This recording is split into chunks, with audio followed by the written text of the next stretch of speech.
Just to add a few words from my side before we have an interactive session, the e-transactions are so much a way of life in this era that it is hardly news to us that the transfer of money is taking place from one person to another through electronic means. But if you go back to the 80s or 90s, we were doing things in a very different way, and today we take them for granted. The thing is that e-transactions started in the government with some sketchy efforts, but today they have matured to an extent that many people who were skeptical to pay online or to carry out any e-transactions initially when they started have now come on board. So much so that Mr. Patil tells us that out of 8 lakh transactions per day, more than 3 lakh transactions are e-transactions for his bank. So gradually we will find that the roles will be reversed and the majority of transactions will be e-transactions and very few transactions would be physical transactions. The roles will be reversed because the acceptability of e-transactions is growing. You find that in the railways, for the IRCTC side, what they have done, I don't need to go into the background of IRCTC and how they have managed to change the way we book tickets.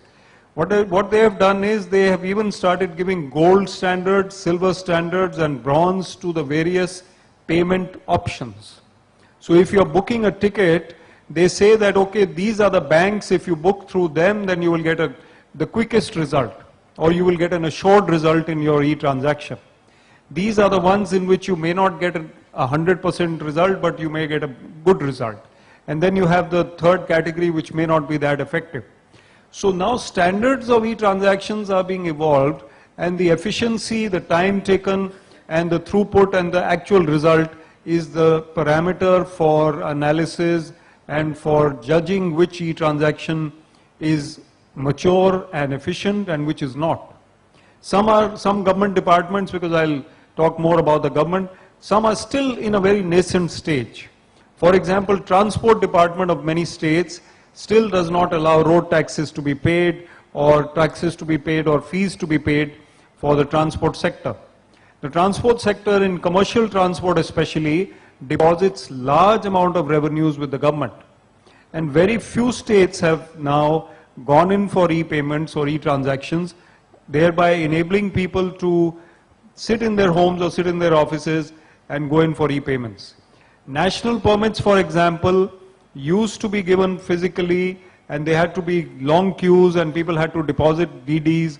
Now the national permit for a vehicle costs about 18,000 rupees or something like that. Most of the people in the transport sector, which might seem to be a very traditional kind of sector, you will find that the transporters are lapping it up and are coming through e-transactions to pay their national permit fees so that they don't have to go through the old routes. There are still so many areas where e-transactions would facilitate life much better, where the government needs to work.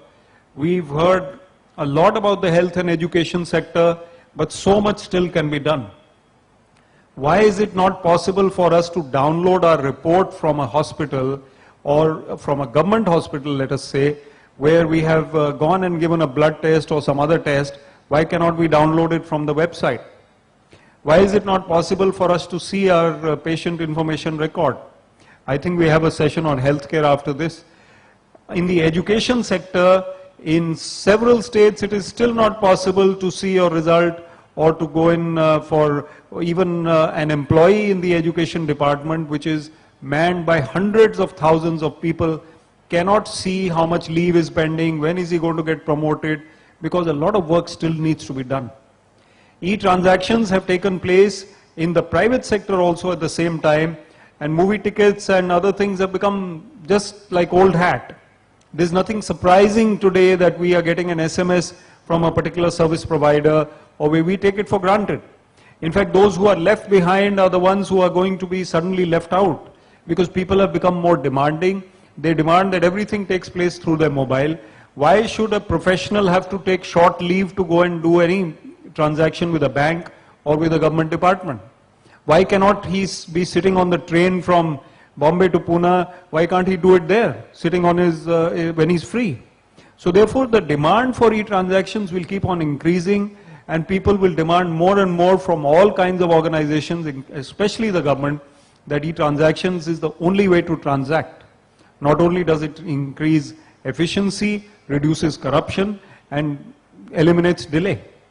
There are certain services only where physical presence is required in the office, and that those should be, the rest of them should be